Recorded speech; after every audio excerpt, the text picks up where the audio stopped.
ओम साम शिवाय नमः। ओम श्री गणेशाय नमः। श्री शिव महापुराण में रुद्र संहिता पार्वती खंड का 14वां अध्याय प्रारंभ करते हैं। तारकासुर की उत्पत्ति के प्रसंग में दिति पुत्र वज्रांग की कथा, उसकी तपस्या तथा वर प्राप्ति का वर्णन। नारद जी बोले, हे विष्णु शिष्य, हे महाशैव, हे विधे, आपने है शिवा एवं शिवजी के परम पवित्र चरित्र का अच्छी तरह से वर्णन किया। हे ब्राह्मण, तारकासुर कौन था जिसने देवताओं को दुखित किया? वह किसका पुत्र था? शिवजी से संबंधित उस कथा को आप मुझसे कहिए। जितेंद्रिय शंकर ने किस प्रकार कामदेव को भस्म किया, भगवान शंकर के इस अद्भुत चरित्र का भी प्रसन्नतापूर्वक वर्णन कीजिए। जगत से परे आदिशक्ति पार्वती ने किस प्रकार अत्यंत कठोर तप किया और अपने सुख के लिए उन्होंने शंकर को किस प्रकार पति रूप में प्राप्त किया। हे महाज्ञानी, आप मुझ श्रद्धावान तथा शिव भक्त अपने पुत्र से यह संपूर्ण चरित्र विशेष रूप से कहिए। ब्रह्मा जी बोले, हे पुत्रवर्य, मैं महाप्राज्ञ, हे सुरर्षे, हे प्रशंसनीय व्रत वाले, मैं शंकर का स्मरण कर उनके संपूर्ण चरित्र का वर्णन कर रहा हूँ, आप सुने। हे नारद, सबसे पहले आप तारकासुर की उत्पत्ति को सुने, जिसके वध के लिए देवताओं ने शिव का आश्रय लेकर बड़ा यत्न किया था। मेरे पुत्र जो मरीचि थे, उनके पुत्र कश्यप हुए। उनकी 13 स्त्रियां थीं जो दक्ष की कन्याएं थीं। उनकी सबसे बड़ी पत्नी दीति थी। उसके 2 पुत्र हुए, उनमें हिरण्यकशिपु ज्येष्ठ तथा हिरण्याक्ष छोटा था। भगवान विष्णु ने नृसिंह तथा वराह रूप धारण कर अत्यंत दुख देने वाले उन दोनों का वध किया। तत्पश्चात देवगण निर्भय और सुखी रहने लगे। इससे दीति दुखी हुई और वह कश्यप की शरण में गई। उस पतिव्रता ने उनकी सेवा कर भक्तिपूर्वक पुनः गर्भ धारण किया। यह जानकर महान परिश्रमी देवराज इंद्र ने अवसर पाकर उसके गर्भ में प्रविष्ट होकर वज्र से उसके गर्भ के टुकड़े टुकड़े कर दिए, किंतु उसके व्रत के प्रभाव से उसका गर्भ नहीं मरा और दैवयोग से सोती हुई उसके गर्भ से 49 पुत्र उत्पन्न हुए। वे सभी पुत्र मरुत नाम के देवता हुए और स्वर्ग को चले गए। देवराज ने उन्हें अपना लिया। तब दीति अपने कर्म से अनुतप्त हो पुनः उनकी सेवा करने लगी और उसने महान सेवा से उन मुनि को प्रसन्न कर दिया। कश्यप बोले, हे भद्रे, यदि तुम पवित्र होकर ब्रह्मा के 10,000 वर्ष पर्यंत तपस्या करो तो तुम्हारे गर्भ से पुनः महापराक्रमी पुत्र का जन्म हो सकता है। हे मुनि, दीति ने श्रद्धा के साथ जब तपस्या पूरी की तब अपने पति से गर्भ धारण कर वैसा ही पुत्र उत्पन्न किया। दीति का वह पुत्र देवताओं के समान था। वह वज्रांग नाम से विख्यात हुआ। उसका शरीर नाम के अनुसार ही वज्र के समान था। वह जन्म से महाप्रतापी और बलवान था। उस पुत्र ने अपनी माता की आज्ञा से बलपूर्वक देवराज इंद्र तथा देवताओं को भी पकड़कर अनेक प्रकार का दंड दिया।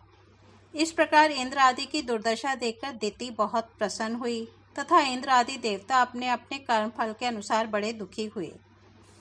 तब देवताओं की सदा भलाई करने वाले मैंने कश्यप को साथ लेकर वहां पहुंचकर शांति की बात कहकर देवताओं को उस वज्रांग से छुड़ाया। तत्पश्चात शुद्धात्मा निर्विकार वह शिव भक्त वज्रांग देवताओं को मुक्त करके प्रसन्नचित होकर आदरपूर्वक कहने लगा।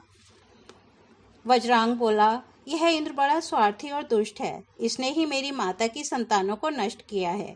इसको अपने कर्म का फल मिल गया, अब यह अपना राज्य पालन करे। हे ब्राह्मण, यह सारा कार्य मैंने माता की आज्ञा से किया है। मुझे किसी भुवन के भोग की अभिलाषा नहीं है। हे वेदवेत्ताओं में श्रेष्ठ ब्राह्मण, आप मुझे वेद तत्व का सार बताइए, जिससे मैं सदा परम सुखी, विकार रहित तथा प्रसन्नचित हो जाऊं। हे मुने, यह सुनकर मैंने उससे कहा, जो सात्विक भाव है वही तत्व सार है। मैंने तुम्हारे लिए प्रसन्नतापूर्वक एक सुंदर स्त्री का निर्माण किया है। उस वरांगी नाम वाली स्त्री को मैंने उससे दिति पुत्र को प्रदान कर उसके पिता को अत्यंत प्रसन्न कर मैं अपने घर चला गया और कश्यप भी अपने स्थान को लौट गए। तब वह दैत्य वज्रांग सात्विक भाव से युक्त हो गया और राक्षसी भाव को छोड़कर वैर रहित हो सुख भोगने लगा। किंतु वरांगी के हृदय में सात्विक भाव का उदय नहीं हुआ और वह सकाम होकर श्रद्धापूर्वक अपने पति की अनेक प्रकार से सेवा करने लगी। वरांगी का पति महाप्रभु व वज्रांग उसकी सेवा से संतुष्ट हो गया और उससे कहने लगा। वज्रांग बोला, हे प्रिय, तुम क्या चाहती हो? तुम्हारे मन में क्या विचार है, मुझे बताओ। तब उसने विनम्र होकर पति से अपने मनोरथ को कहा। वरांगी बोली, हे सतपते, यदि आप मुझसे प्रसन्न हैं तो मुझे ऐसा पुत्र दीजिए जो महाबली, त्रिलोकी को जीतने वाला तथा इंद्र को दुख देने वाला हो। ब्रह्मा जी बोले, अपनी पत्नी का यह वचन सुनकर वह व्याकुल तथा आश्चर्यचकित हो गया। वैर रहित, ज्ञानी एवं सात्विक वह वज्रांग अपने मन में सोचने लगा, मेरी प्रिया देवताओं से विरोध करना चाहती है, परंतु मुझे यह अच्छा नहीं लगता। अब मैं क्या करूं, कहाँ जाऊं और कौन ऐसा उपाय करूं जिससे मेरी प्रतिज्ञा नष्ट न हो। यदि प्रिया का मनोरथ पूर्ण होता है तो तीनों लोग कष्ट में पड़ जाएंगे तथा देवता और मुनि भी दुखी हो जाएंगे, परंतु यदि प्रिया का मनोरथ पूर्ण नहीं हुआ तो मुझे नरक भोगना पड़ेगा। दोनों ही प्रकार से धर्म की हानि होगी, ऐसा मैंने धर्मशास्त्रों से सुना है। हे मुने, इस तरह धर्म संकट में पड़ा हुआ वह वज्रांग भ्रम में पड़ गया। वह अपनी बुद्धि से दोनों बातों के उचित अनुचित पक्षों पर विचार करने लगा। हे मुने, उस समय उस बुद्धिमान वज्रांग ने शिव की इच्छा से स्त्री की बात मान ली। उस दैत्यराज ने प्रिया से कहा, ठीक है, ऐसा ही होगा। तत्पश्चात उसने इस निमित्त जितेंद्रिय होकर मेरे उद्देश्य से बहुत वर्षों तक प्रीतिपूर्वक तप किया। तब उसका महातप देखकर उसे वर प्रदान करने के लिए मैं गया और प्रसन्न मन से मैंने उससे कहा, वर मांगो। उस समय वज्रांग ने प्रसन्न हुए मुझ विभु को आकाश में स्थित देखकर प्रणाम करके नाना प्रकार की स्तुति कर प्रिया के लिए हितकारी वर मांगा। वज्रांग बोला, हे प्रभु, आप मुझे ऐसा पुत्र दीजिए जो अपनी माता का तथा मेरा परम हित करने वाला, महाबली, महाप्रतापी, सर्वसमर्थ और तपोनिधि हो। ब्रह्मा जी बोले, हे मुने, उसका यह वचन सुनकर मैंने तथास्तु कहा और इस प्रकार उसे वर देकर शिव का स्मरण करते हुए उदास होकर मैं अपने स्थान को लौट आया। इस प्रकार श्री शिव महापुराण के अंतर्गत द्वितीय रुद्र संहिता के तृतीय पार्वती खंड में तारक की उत्पत्ति के प्रसंग में वज्रांग की उत्पत्ति और उसकी तपस्या का वर्णन नामक 14वां अध्याय पूर्ण हुआ। अब हम 15वां अध्याय सुनते हैं। वरांगी के पुत्र तारकासुर की उत्पत्ति, तारकासुर की तपस्या एवं ब्रह्मा जी द्वारा उसे वर प्राप्ति, वरदान के प्रभाव से तीनों लोकों पर उसका अत्याचार। ब्रह्मा जी बोले, तदनंतर वरांगी ने आदरपूर्वक गर्भ धारण किया। वह बहुत वर्षों तक परम तेज से भीतर ही बढ़ता रहा। तत्पश्चात समय पूरा होने पर वरांगी ने विशालकाय, महाबलवान तथा अपने तेज से 10 दिशाओं को दीप्त करने वाले पुत्र को उत्पन्न किया। देवताओं को दुख देने वाले उस वरांगी पुत्र के उत्पन्न होने पर दुख के हेतु महान उत्पात होने लगे। हे तात, उस समय स्वर्ग, भूमि तथा आकाश में सभी लोगों को भयभीत करने वाले अनर्थ सूचक 3 प्रकार के उत्पात हुए। मैं उनका वर्णन कर रहा हूँ। आकाश से महान शब्द करते हुए भयंकर उल्कायुक्त वज्र गिरने लगे और जगत को दुख देने वाले अनेक सुतीक्ष्ण केतु उदय हो गए। पर्वत सहित पृथ्वी चलायमान हो गई, सभी दिशाएं प्रज्वलित हो गईं, सभी नदियां एवं विशेषकर समुद्र शुद्ध होने लगे। भयंकर हू हू शब्द करते हुए तीक्ष्ण स्पर्श वाली हवा बहने लगी और धूल उड़ाती एवं वृक्षों को उखाड़ती हुई आंधी चलने लगी। हे विप्रेंद्र, राहु सहित सूर्य और चंद्रमा के ऊपर बार बार मंडल पड़ने लगे, जो महाभय के सूचक तथा सुख का नाश करने वाले थे। उस समय पर्वतों की गुफाओं से रथ की नेमी के समान घरघर एवं भय सूचक महान शब्द होने लगे। सियार एवं उल्लू अपने मुख से भयानक टंकारयुक्त शब्द करते हुए अग्नि उगलने लगे और सियारी ने गांवों के भीतर घुसकर अत्यंत अमंगल तथा महाभयानक शब्द करने लगी। कुत्ते जहाँ तहाँ गर्दन उठाकर संगीत के समान और रुदन के समान अनेक प्रकार के शब्द करने लगे। हे तात, गधे रेंगने के भयानक शब्द से मत होकर अपने खुरों से पृथ्वी को खोदते हुए झुंड के झुंड इधर उधर दौड़ने लगे। पक्षी घोंसलों से उड़ने लगे। गधे भयभीत हो गए और व्याकुलचित होकर भयानक शब्द करने लगे। उन्हें कहीं भी शांति नहीं मिल रही थी। पशु ताड़ित हुए के समान अपने गोष्ठ में और अरण्य में भयभीत होकर बारंबार मलमूत्र का त्याग करने लगे और जहाँ तहाँ इधर से उधर भागने लगे। वे एक जगह ठहरते नहीं थे। गायें भय से आक्रांत हो उठीं।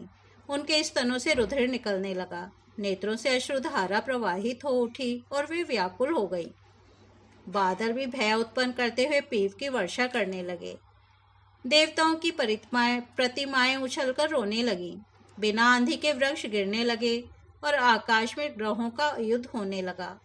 हे मुनिश्रेष्ठ, इस प्रकार अनेक उत्पात होने लगे। अज्ञानी लोग उस समय यह समझ बैठे कि विश्व प्रलय हो रहा है। तदनंतर प्रजापति कश्यप ने विचार करके उस महातेजस्वी असुर का नाम तारक रखा। वह महावीर सहसा अपने पौरुष को प्रकट करता हुआ वज्रतुल्य शरीर से पर्वतराज के समान बढ़ने लगा। तत्पश्चात उस महाबली, महापराक्रमी तथा मनस्वी तारक दैत्य ने तपस्या करने के लिए माता से आज्ञा मांगी। मायावियों को भी मोहित करने वाले उस महामायावी दैत्य ने अपनी माता से आज्ञा प्राप्त कर सभी देवताओं पर विजय प्राप्त करने के लिए अपने मन में तप करने का विचार किया। गुरु की आज्ञा का पालन करने वाला वह दैत्य मधुवन में जाकर ब्रह्मा जी को लक्ष्य करके विधि पूर्वक अत्यंत कठोर तपस्या करने लगा। उस दृढ़व्रत दैत्य ने चित्त को स्थिर कर नेत्रों द्वारा सूर्य को देखते हुए अपनी भुजाओं को ऊपर उठाकर एक पैर पर खड़े होकर 100 वर्ष पर्यंत तपस्या की। तदनंतर पैर के अंगूठे से भूमि को टेक कर दृढ़ चित्त वाले तथा ऐश्वर्यशाली महान असुरराज तारक ने उसी प्रकार 100 वर्ष तक तपस्या की। 100 वर्ष तक जल पीकर, 100 वर्ष तक वायु पीकर, 100 वर्ष तक जल में खड़ा रहकर और 100 वर्ष तक स्थंडिल पर रहकर उसने तपस्या की। 100 वर्ष तक अग्नि के बीच में, 100 वर्ष तक नीचे की ओर मुख करके और 100 वर्ष तक हथेली के बल पृथ्वी पर स्थित होकर वह तपस्या करता रहा। हे मुने, वह 100 वर्ष तक वृक्ष की शाखा को दोनों पैरों से पकड़कर नीचे की ओर मुख करके पवित्र धूम का पान करता रहा। इस प्रकार उस असुरराज ने अपने मनोरथ को लक्ष्य करके सुनने वालों को भी सर्वथा दुस्सह जान पड़ने वाला अत्यंत कठिन तथा कष्टकर तप किया। हे मुने, इस प्रकार तप करते हुए उसके सिर से चारों दिशाओं में फैलने वाला एक महान उपद्रवकारी महातेज निकला। हे मुने, उस तेज से सभी देवलोक प्रायः जलने लगे और चारों ओर समस्त देवता तथा ऋषिगण बड़े दुखी हुए। उस समय देवराज इंद्र अधिक भयभीत हुए कि निश्चय ही इस समय कोई तप कर रहा है, वह मेरे पद को भी छीन लेगा। वह ऐश्वर्यशाली तो असमय में ही ब्रह्मांड का संहार कर डालेगा। इस प्रकार संदेह में पड़े हुए देवता लोग कुछ भी निश्चय नहीं कर पा रहे थे।